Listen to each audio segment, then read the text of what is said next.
Sources of business finance. We are going to discuss borrowed fund. Borrowed fund means what class? Fund arranged through borrowings. जब हम कहीं से loan के through credit के तौर पे फंड अरेंज करते हैं तो इसको बोलते हैं बोरोड फंड। क्लास हम ये बोरोइंग्स या तो बैंक से अरेंज कर सकते हैं या फाइनेंशियल इंस्टीट्यूशन से अरेंज कर सकते हैं, या तो बैंक से अरेंज कर सकते हैं या तो फाइनेंशियल इंस्टीट्यूशन से अरेंज कर सकते हैं। किस इंस्ट्रूमेंट के थ्रू अरेंज कर सकते हैं? तो we can arrange this fund through either in the form of bank loan or through debenture or through bond. These are the instruments which we used to arrange borrowed fund. आप लोगों को ये सब के बारे में पढ़ना है, आगे पढ़ेंगे वन बाय वन करके, ठीक है। फर्स्ट ऑफ ऑल हम लोग अब इसके फीचर्स को पढ़ेंगे, ठीक है क्लास। नाउ लिसन केयरफुली, देखो ध्यान से क्या बोला कि borrowed fund refers to borrowing of the firm. It includes all fund available by way of loan or credit. Loan and credit के तौर पे जितना भी पैसा हम लोग अरेंज करके रखे हैं ये सब आएगा बोरोड फंड के अंदर। Now features of borrowed fund. First feature fixed time. Already we have discussed कि हम लोग बोरोड फंड अरेंज कर रहे हैं तो परमानेंट सोर्स ऑफ कैपिटल ये हमारा नहीं है। इसका एक सर्टेन टाइम पीरियड के बाद, एक फिक्स्ड पीरियड के बाद इसका रीपेमेंट हम लोगों को और आप लोगों को करना होगा, ठीक है क्लास। तो फिक्स्ड टाइम क्या बोला? Borrowed fund raised by business firm for some specific period. एक खास समय के लिए हम लोग इसको लेंगे। ये टाइम आपका लॉन्ग टर्म भी हो सकता है, शॉर्ट टर्म भी हो सकता है और मिड टर्म भी हो सकता है। हम बात करते हैं शॉर्ट टर्म का। शॉर्ट टर्म का ड्यूरेशन क्या होगा? तो शॉर्ट टर्म का मतलब ही होता है period up to 1 year. Period up to 1 year. Medium term की बात करो, पीरियड अबव 1 ईयर और less than 5 year. Long term की बात करो तो अबव 5 ईयर। बट जनरली हमारे बिजनेस यूनिट्स में जनरली या तो शॉर्ट टर्म की बात होती है या लॉन्ग टर्म का बात होता है। मीडियम टर्म का बात बहुत रेयर जगह पे आता है। या तो हम लोग शॉर्ट टर्म की बात करते हैं या तो हम लोग लॉन्ग टर्म की बात करते हैं। मीडियम टर्म का बात डायरेक्टली नहीं आता है, ठीक है क्लास। अगर पूछे इन केस तब आपको उसका स्पेसिफिक ड्यूरेशन बताना है। Otherwise short term up to 1 year और मीडियम टर्म की बात करेंगे तो 1 to 5 ईयर, ठीक है क्लास। फिर आपका सेकंड फीचर है सिक्योरिटी। सेकंड फीचर क्या है क्लास? सिक्योरिटी। कि हम लोग जब बोरोड फंड को अरेंज करते हैं तो उस अरेंजमेंट के बदले हम लोगों को अपना कोई assets as a mortgage bank वालों के पास या फाइनेंशियल इंस्टीट्यूशन के पास जहां से हमने लोन अरेंज किया है उनके पास रखना पड़ता है। हायर क्लासेस में जाओगे बच्चे तो पढ़ोगे इसमें भी सिक्योर्ड लोन होता है, अनसिक्योर्ड लोन होता है, बहुत कुछ है। तो यहाँ पे तो सिक्योर्ड लोन और अनसिक्योर्ड लोन का बात हुआ नहीं है, नॉर्मल बात है कि सिक्योरिटी। तो बोरोड फंड विदाउट सिक्योरिटी हम लोग अरेंज नहीं कर पाते हैं। हम लोगों को इन रिटर्न बदले में एक एसेट्स मॉर्गेज के तौर पे वहां पे रखना पड़ता है। मॉर्गेज का हिंदी होता है बच्चा गिरवी। आप रख दो गिरवी, लोन मिल जाएगा। एक सर्टेन टाइम पीरियड के बाद जब आप लोन को रीपे कर दोगे तो उस समय ये जो मॉर्गेज सिक्योरिटी आपने रखा था बैंक वालों के पास वो आपको रिटर्न कर देते हैं।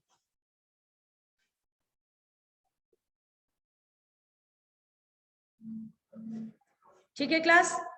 देखिए Generally, firm can get borrowed fund against the securities of assets. Bank and financial institution offer loan on different terms against the security of assets.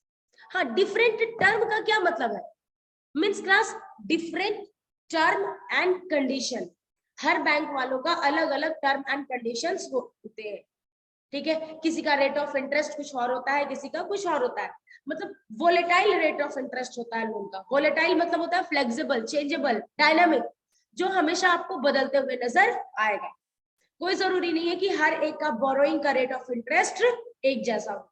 May be SBI का बोरोइंग का रेट ऑफ इंटरेस्ट कुछ और हो, PNB का borrowing का rate of interest कुछ और हो, ठीक है क्लास। फिर हम लोग थर्ड बात करते हैं, regular payment of interest. Yes class, the most important term interest. If we people arrange fund through borrowing, then it is our obligation to pay interest on regular interval of time.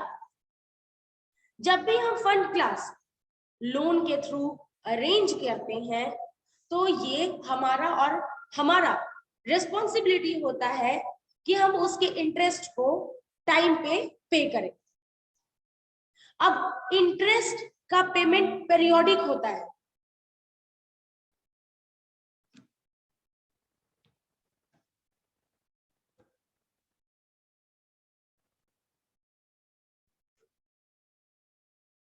Yes class, क्या पढ़ रहे थे हम लोग? Regular payment of interest. क्या बोला? It is legal compulsion on business firm to pay a regular amount of interest on borrowed fund.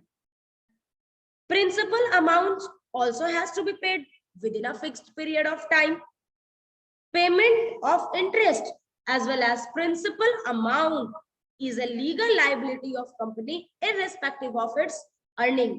Yes class. It means class कि अगर हम लोग borrowed fund के थ्रू लोन अरेंज किए हैं तो ये हमारा ऑब्लिगेशन हो जाता है। Obligation means class what? Responsibility. ये हमारी रिस्पॉन्सिबिलिटी हो जाती है कि हम उसके इंटरेस्ट को टाइम पे पेमेंट करते जाए। अब ये टाइम इंटरवल जो होता है वो पीरियोडिक होता है। मे बी ये मंथली हो, मे बी ये क्वार्टरली हो, मे बी ये हाफ ईयरली हो, मे बी ये एनुअल हो। इस तरीके से हम लोग इंटरेस्ट को पे करते हैं।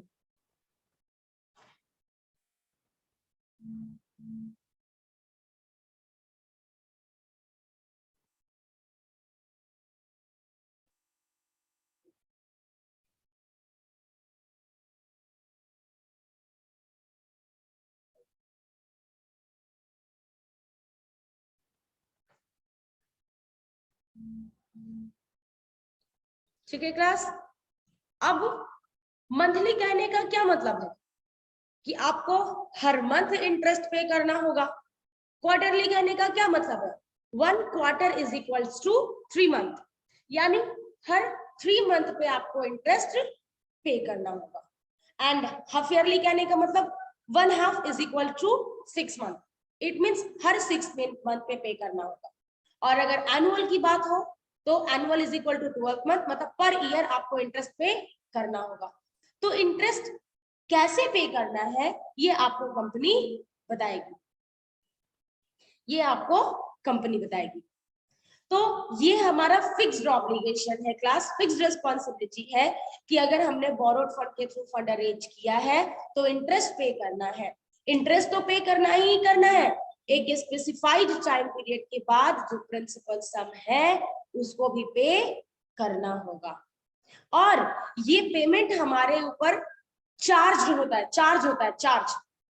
ये वर्ड आप 12th क्लास में पढ़ोगे, चार्ज अगेंस्ट प्रॉफिट। चार्ज कहने का मतलब कि हमारे अर्निंग से इन पेमेंट्स को कोई मतलब नहीं है, फर्म की अर्निंग हो या ना हो। इट्स अ लीगल कंपल्सन कि आपको इंटरेस्ट भी पे करना है और प्रिंसिपल अमाउंट भी पे करना है। इंटरेस्ट भी पे करना है और प्रिंसिपल अमाउंट भी पे करना है। ये लीगल कंपल्सन है। कभी कभी फर्म के सामने एक ऐसा सिचुएशन भी आ जाता है कि उसकी अर्निंग नहीं हुई, या फिर ऐसा हुआ कि बहुत कम हुआ, या फिर ऐसा हुआ कि continuous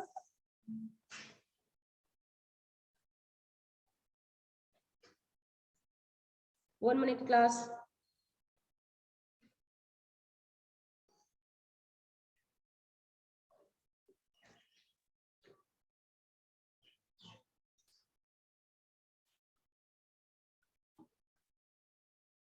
yes class, page number 211 पे वहां पे differentiate between a owner fund and borrowed fund. तो आप लोग इसको एक बार भी कॉपी में नोट डाउन कर लेना। और हम लोग फीचर्स डिस्कस कर रहे थे। हम लोग फीचर्स में फिक्स टाइम हम लोगों का हो गया डिस्कस, सिक्योरिटी हो गया, रेगुलर पेमेंट एंड इंटरेस्ट की भी बात हो गई। मैं रेगुलर पेमेंट और इंटरेस्ट में एक बात बता रही थी कि रेगुलर पेमेंट एंड इंटरेस्ट ये कंपनी के ऊपर एक फिक्स्ड ऑब्लिगेशन है, इररिस्पेक्टिव ऑफ अर्निंग। कंपनी की अर्निंग कैसी हुई, नहीं हुई या हुई, इससे कोई मतलब नहीं है। हमारा ये ऑब्लिगेशन है कि हम टाइमली उसका इंटरेस्ट पे करें और टाइम पे उसका प्रिंसिपल सम भी रीपे कर दें। फिर बात करते हैं क्लास कंट्रोल। अब कंट्रोल का क्या मतलब है, पहले सुन लो। Control means ownership right. Control का मतलब होता है class ownership right, means if shareholder has fears of losing control, अगर शेयर होल्डर को ऐसा लग रहा है कि नहीं मुझे अपना कंट्रोल, अपना ओनरशिप राइट नहीं छोड़ना है, किसी के साथ शेयर नहीं करना है, ठीक, then they will prefer borrowed fund. As we know provider of borrowed fund is the creditor of a company. जानते हैं हम लोग कि भाई जो हम लोगों को लोन प्रोवाइड करता है वो ओनर नहीं होता है, वो क्रेडिटर होता है। तो ऐसे केस में अगर शेयर होल्डर को ऐसा लग रहा है कि हम लोगों को ओनरशिप, ऐसा लग रहा है कि, एक मिनट क्लास,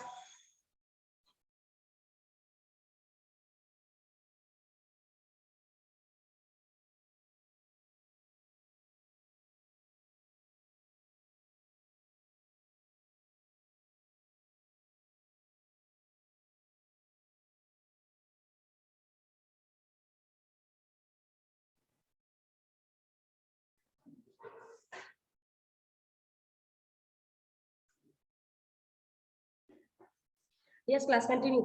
हम लोग कंट्रोल का पॉइंट पढ़ रहे थे, इसमें क्या बोला गया, borrowed fund security holder does not get right to control and manage the activity of business.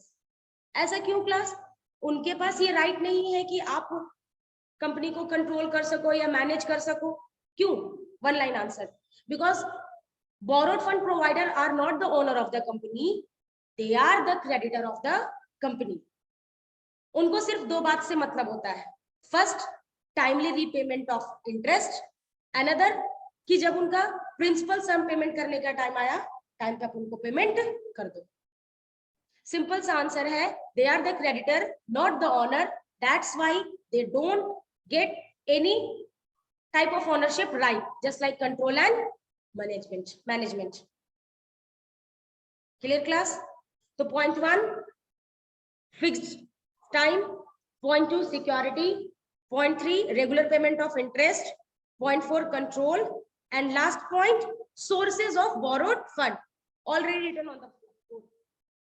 कहां से अरेंज कर सकते हैं, either in the form of bank loan, directly हम किसी कमर्शियल बैंक में जाएंगे और अपना लोन अरेंज कर लेंगे, या फर्म कैन इशू डेप्ट सिक्योरिटी। डेप्ट सिक्योरिटी मींस डिवेंचर बॉन्ड, वो अपना डिवेंचर इशू कर सकता है। अब क्लास यहाँ पे एक टर्म मैंने यूज किया डिवेंचर, ये फर्दर अभी और एक्सप्लेन करेंगे, बट यहाँ पे आप एक लाइन अपने बुक में मेंशन कर सकते हो, डिवेंचर को अंडरलाइन करके लोन सर्टिफिकेट आप वहां पे अंडरलाइन कर लो और वहां पे मेंशन कर दो लोन सर्टिफिकेट। डिवेंचर क्या होता है और डिटेल डिस्कशन होगा फर्दर टॉपिक्स में। तो यहाँ पे बस आपको नेम याद रखना है कि सोर्सेस कहाँ से हम लोग अपने लिए लोन अरेंज कर सकते हैं। तो first directly in the form of bank loan, another debenture और बॉन्ड के फॉर्म में। और भी है सोर्सेस क्लास, जैसे पब्लिक डिपॉजिट्स है, जैसे आईसीडी है। तो कुछ कुछ टर्म्स आप क्लास 11 में पढ़ लोगे और कुछ कुछ टर्म्स क्लास 12 का है। तो जो यहाँ होगा वो फर्दर क्लास में हम लोग डिस्कस करेंगे।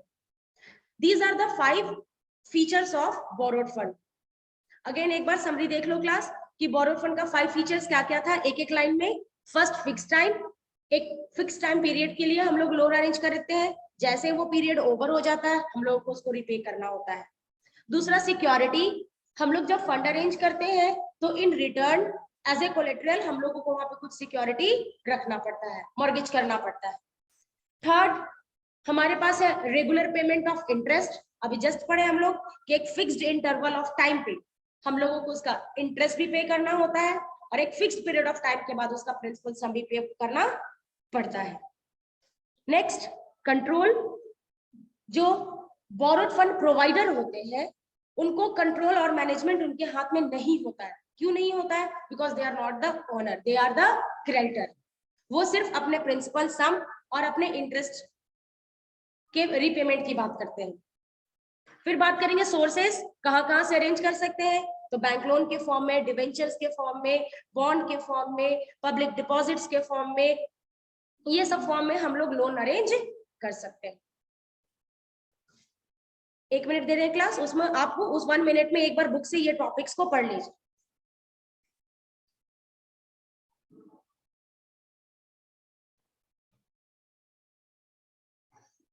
क्लास हम लोग का 2 मेजर टॉपिक क्लियर हो गया, मतलब डिस्कशन हो गया। एक आपका owner fund definition and feature, another one is your borrowed fund definition and feature.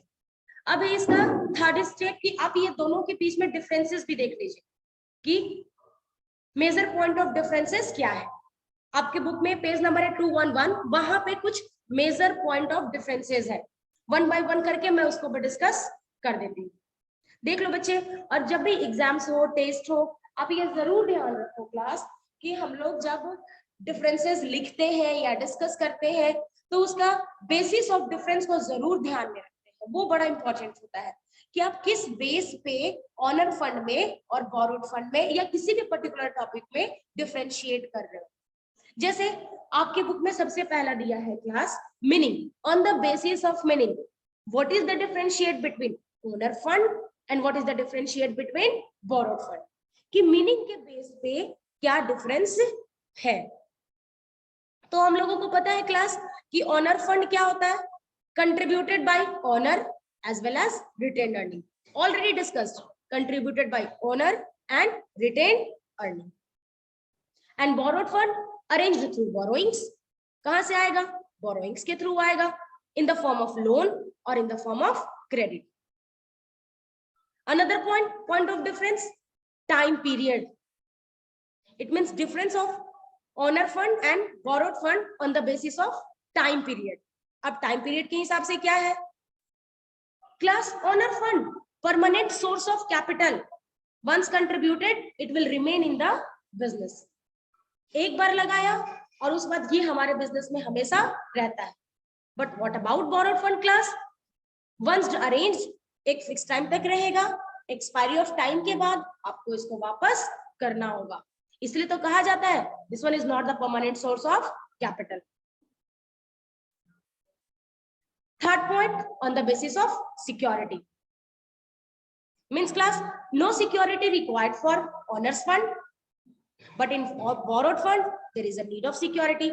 हम लोग अरेंज ही करते हैं सिक्योरिटी के बिहाफ पे, सिक्योरिटी देते हैं और लोन अरेंज करते हैं। Fourth point, control, on the basis of control,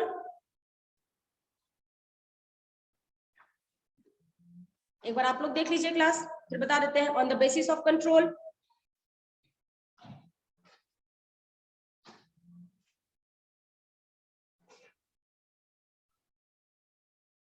owner fund, provider of owner fund got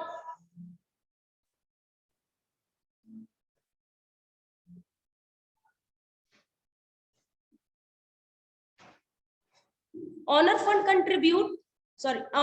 contributor control the company, whereas borrowed fund provider or holder of borrowed fund securities cannot control the company because they are the creditor of company. अब class sources की बात करो. Next point है sources. आप sources में देख लो क्या लिखा है. Sources of owner fund are, क्या क्या है सोर्सेस?